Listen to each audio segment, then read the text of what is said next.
اعوذ باللہ من الشیطان الرجیم بسم اللہ الرحمن الرحیم۔ معزز سامعین، مدینہ منورہ سے کوئی 300 کلومیٹر دور ایک خاموش علاقہ ہے، اس کو مدائن صالح کہتے ہیں۔ اس علاقے میں حضرت صالح علیہ السلام کی قوم آباد تھی۔ اس قوم کو قوم سمود بھی کہتے ہیں۔ یہ قوم حضرت ہود علیہ السلام کی قوم کے ہم اثر تھے، ہم زمانہ تھے۔ حضرت ہود کی قوم کو قوم عاد کہتے ہیں، جن کی باقیات آج کل بحرین کے صحرا ابار میں موجود ہیں۔ چنانچہ قوم صالح یا قوم سمود نے اللہ تعالیٰ سے کفر کیا اور اللہ کے بھیجے ہوئے نبی اور حضرت صالح اور حضرت ہود سے کفر کیا، ان کی تعلیمات کا انکار کیا۔ بہت بڑے، لمبے، چوڑے اور طاقتور لوگ تھے۔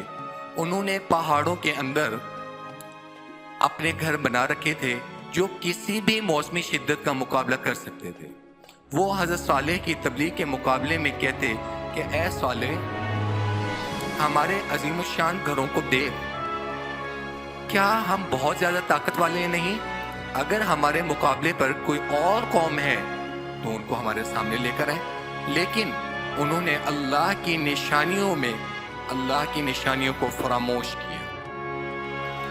مثلا حضرت صالح علیہ السلام قوم سمود کی طرف جب نبی بنا کر بھیجے گئے تو آپ نے قوم سمود کو اللہ کا فرمان سنایا اور ایمان کی دعوت دی، تو اس سرکش قوم نے آپ سے معجزہ طلب کیا کہ آپ اس پہاڑ کی چٹان سے ایک گابن اونٹنی کو نکالیے جو خوب فربا اور ہر قسم کے عیوب اور نقائص سے پاک ہو۔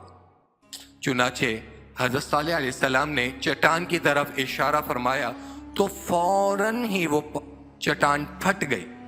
اور روایات میں موجود ہے کہ جس طرح ایک عورت کو درد ذیل کی تکلیف ہوتی ہے بچہ پیدا کرتے وقت، اسی طریقے سے اس چٹان میں سے بھی چیخنے کی آوازیں آئیں اور درد کی شدت کی تکلیف ہوئی، اور اس میں سے ایک نہایت ہی خوبصورت اور تندرست اور خوب بلند قامت اونٹنی نکل پڑی جو گابن تھی، اور نکل کر اس نے ایک بچے کو بھی جنم دیا۔ یہ اپنے بچے کے ساتھ میدانوں میں چرتی پھرتی رہی۔ اس بستی میں ایک ہی تالاب تھا جس میں پہاڑوں کے چشموں سے پانی گر کر جمع ہوتا تھا۔ آپ نے حضرت صالح علیہ السلام نے فرمایا کہ اے لوگوں، دیکھو، یہ معجزہ کی اونٹنی ہے اور اللہ کی طرف سے بھیجی گئی ہے۔ ایک روز تالاب سے یہ پانی پیے گی اور ایک روز تم لوگ اور تمہارے جانور اس پانی کو استعمال کریں گے۔ قوم نے اس بات کو مان لیا۔ پھر آپ نے قوم سمود کے سامنے یہ تقریر فرمائی، یا قوم اعبدوا اللہ ما لکم من الہ غیرہ قد جاءتکم بینۃ من ربکم ہذہ ناقۃ اللہ لکم آیۃ فذروها تأکل فی ارض اللہ ولا تمسوها بسوء فیأخذکم عذاب علیم۔ یعنی کہ اے میری قوم، اللہ کی عبادت کرو، اس کے سوا کوئی معبود نہیں ہے۔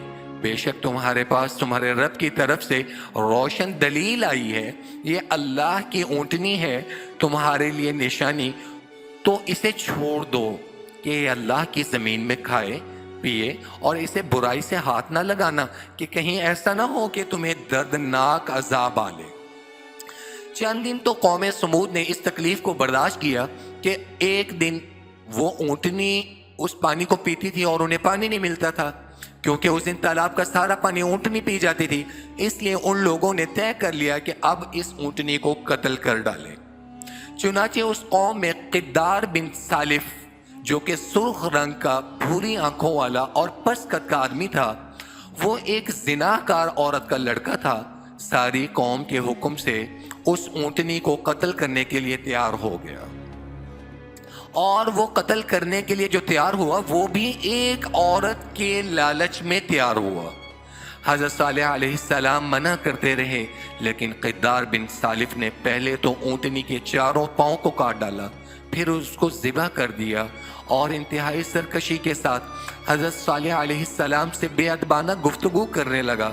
چنانچہ اللہ رب العزت کی ذات کا ارشاد ہے فَعَقَرُوا النَّاقَةَ وَعَتَوْا عَنْ أَمْرِ رَبِّهِمْ وَقَالُوا يَا صَالِحُ ائْتِنَا بِمَا تَعِدُنَا إِن كُنتَ مِنَ الْمُرْسَلِينَ۔ اے ناکہ کی کونچے کاٹنے والو، اپنے رب کے حکم سے سرکشی کی ہے تم نے، تو بولے اے صالح تم ہم پر عذاب لے آؤ نا جس کا تم وعدہ تم نے ہم سے کیا ہے، اور اگر واقعی تم اللہ کے رسول ہو۔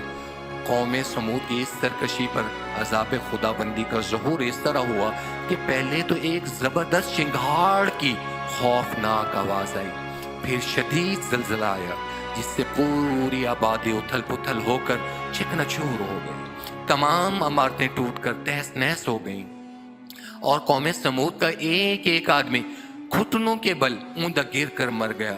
چنانچہ قرآن میں ہے فَأَخَذَتْهُمُ الرَّجْفَةُ فَأَصْبَحُوا فِي دَارِهِمْ جَاثِمِينَ۔ تو کیا تم نے نہیں دیکھا انہیں زلزلے نے آ گھیرا تو صبح کو اپنے گھروں میں اوندھے رہ گئے، تو صالح علیہ السلام نے ان سے منہ پھیر لیا۔ حضرت صالح علیہ السلام نے جب دیکھا کہ پوری بستی زلزلوں کے جھٹکوں سے تباہ و برباد ہو کر اینٹ پتھروں کا ڈھیر بن گئی ہے اور پوری قوم ہلاک ہو گئی ہے، تو آپ کو بڑا صدمہ ہوا، رنج ہوا، اور آپ کو قوم سمود اور ان کی بستی کے ویرانوں سے اس قدر نفرت ہو گئی کہ آپ نے ان لوگوں کی طرف سے منہ پھیر لیا اور اس بستی کو چھوڑ کر دوسری جگہ تشریف لے گئے۔ چلتے وقت مردہ لاشوں کو دیکھ کر یہ فرماتے ہوئے روانہ ہو گئے یا قومی لقد ابلغتکم رسالت ربی ونصحت لکم ولکن لا تحبون الناصحین۔ ہے میری قوم، بے شک میں نے تمہیں اپنے رب کی رسالت پہنچا دی اور تمہارا بھلا چاہا، مگر تم خیر خواہوں کی غرضی اور خود انائی ہی نہیں۔ چنانچہ قوم سمود کی پوری بستی برباد اور ویران ہو کر کھنڈر بن گئی، اور پوری قوم فنا ہو کر موت کے گھاٹ اتر گئی۔ آج ان کی نسل کا کوئی نام و نشان اور کوئی انسان روئے زمین پر باقی نہیں ہے۔ اس واقعے سے سبق یہ ملتا ہے کہ جب ایک نبی کی ایک اونٹنی کو قتل کر دینے والی قوم عذاب الہی کی تباہ کاریوں سے اس قدر فنا ہو گئی کہ اس کی نسل کا، ان کی اولاد کا، ان کے آبا و اجداد کا کوئی انسان بھی روح زمین پر باقی نہ رہا، تو جو قوم اپنے نبی کی آل و اولاد کو قتل کر ڈالے کیا وہ اللہ کے عذاب سے بچ جائے گی؟ ایسا ہرگز نہیں ہوا۔ رسول اللہ صلی اللہ تعالی علیہ وسلم ایک دفعہ کچھ اصحاب کے ساتھ اس علاقے سے گزرے تو حضرت محمد صلی اللہ تعالی علیہ وسلم کے چہرہ انور پر اضطراب تھا، پریشانی تھی اور خوف تھا۔ ایسے لگتا تھا کہ آپ صلی اللہ تعالی علیہ وسلم جلدی میں ہیں۔ وہاں کے لوگوں نے ایک کنویں کا پانی پیش کیا تو آپ صلی اللہ تعالی علیہ وسلم نے اپنے اصحاب کو منع فرما دیا اور اس آبادی سے اور اس جگہ سے جلدی نکلنے کا حکم فرمایا۔ صحابہ رضوان اللہ تعالیٰ علیہم اجمعین نے اس اضطراب کی وجہ پوچھی تو حضرت محمد صلی اللہ تعالیٰ علیہ وسلم نے فرمایا یہاں اللہ کا عذاب نازل ہو چکا ہے۔ یہ علاقہ حضرت صالح علیہ السلام کی قوم کا ہے جس پر اللہ کا سخت عذاب نازل ہوا۔ یہاں رکنا مناسب نہیں اور یہاں کا پانی پینا بھی مناسب نہیں۔